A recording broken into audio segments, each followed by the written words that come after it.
In today's video, we'll be looking at the core principles, some of the core principles of Catholic marriage. Okay, so last week we looked at what Catholic marriage is all about, and we took our definition from the Catechism of the Catholic Church, number 1601. Okay, so today, from that definition, we'll be looking at some of those key things that were mentioned from that definition. So I'll be highlighting them, and so that we'll be able to understand it well. Okay. So the first core principle is, okay, we are looking at the core principles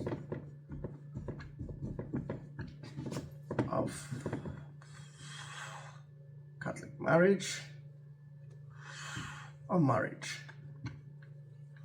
Okay, the first core principle is covenant.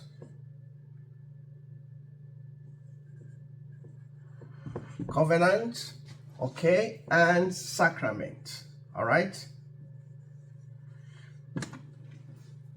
Another core principle is two, unity, and okay, and indissolubility. Indissolubility, okay.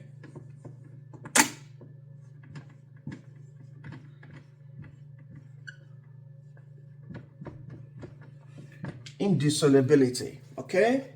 Then the second, okay, we can say the third is,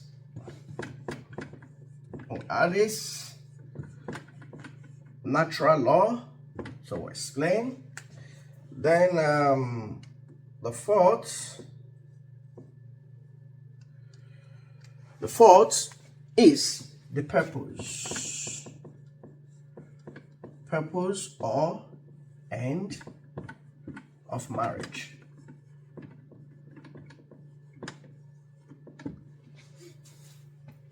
Okay, so these are some of the four core principles I want us to focus on. So they can stand alone, but let's just so that we'll be able to explain it together. Now, we'll talk about, from the definition, my last video we talked about how marriage is a covenant and a sacrament. So for Catholic marriage is not just a contract, okay? It is also a covenant. In fact, it is a divine covenant, because in marriage, the man and a woman come together solemnly to take oaths before God and to agree to live a lifelong bond together. Okay? We also posited that it is a sacrament. It's a sacrament because it is made holy. It is done between two baptized. So through that sacrament, the marriage becomes holy. That is why it is called the holy matrimony. So it's not just any kind of what's it called, institution that you go into. This institution is holy, and it must be treated as that. Okay, so two things: every marriage, that's Christian marriage, Catholic marriage, so also the covenant, okay, covenant. Then when it comes to Christian, when you talk about Catholic marriage, so this sacramental bond must be between two baptized. So remember, baptism is one of those 7 sacraments, and the baptism gives us an indelible mark, a mark that cannot be erased, a mark that bound us with the church to make us one. So that is why for every Catholic, for you to receive any sacrament, it must begin with baptism. Okay? All right. So now we move to the next, which is the unity and indissolubility. So what are we talking about? Now, these two things are what we call the essential properties. Essential properties of marriage. So there are two essential properties of marriage: unity and indissolubility. By unity, the man and the woman come together to become one, from that bond. So, and this explains why the book of Genesis tells us that a man leaves his father and mother to be cleave to his wife to become what? One flesh. So, unity. And this one bond in which they are making, they have decided to come together to become one, that bond cannot be broken. Indissolubility. This indissolubility, that bond cannot be broken. You know why the bond cannot be broken? Because that bond is divinely made. So, the covenanter, the holy nature of that bond is not just ordinary bond. Okay? It is a kind of covenanter, but this is why Jesus in Mark chapter 10 verse 9 will say that what God has joined together, man must not divide. Also, in Matthew chapter 19 verse 6, he tells us, he said, so they are no longer two, but one flesh. No longer two, but one flesh. Therefore, what God has joined together, man must not divide. You see, what God has joined together, man must not divide. Indissolubility. So, that is, so any Catholic marriage, once it is validly ratified and as well as consummated, it cannot be broken. It cannot be separated. It cannot be divided. What God has joined together, man must not divide. So, it is very sacred. The marriage is very sacred. And if you notice, it is usually done during Mass. And you take that vows in the church, in his holy place of God. So, please pay attention to that. Okay, now the next, marriage is natural law. So, now I want to talk about natural law. It must be of a man, between a man and a woman.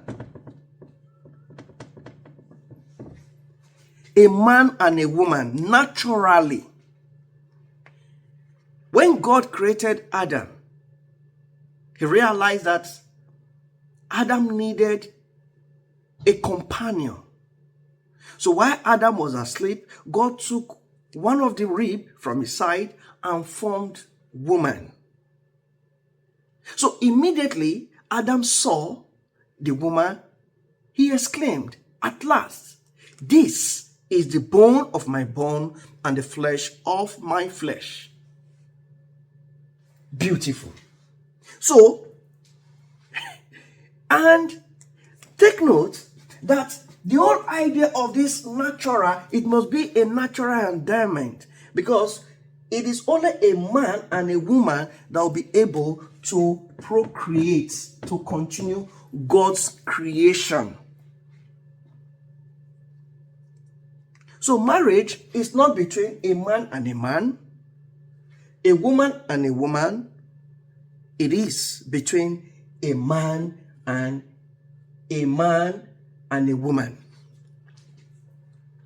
So that is from natural, something that is natural, because these are the two people that will be able to give birth, to continue what will now lead us to the next, which is the purpose and the end of marriage.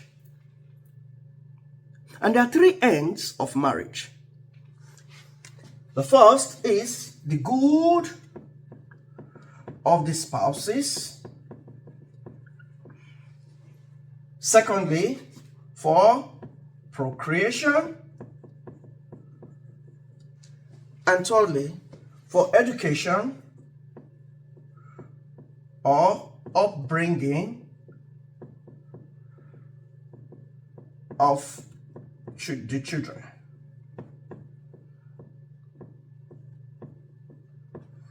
Or offspring.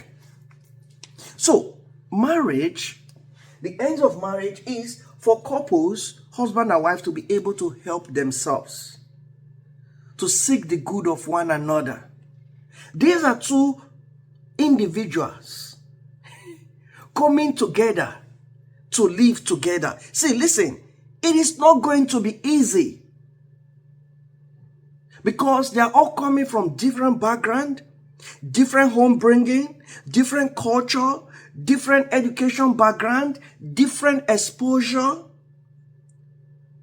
So their goal in marriage is to help one another. So the man is called to help the woman to become better. The woman is called to help the man to become better. And to be able to live out their faith. To be able to know and love God, because marriage is not just one kind of contract that you enter today and live. No, it is a life journey, a lifelong journey. And this explains why during the exchange of vows, you said it is something that they are going to do until death do their part.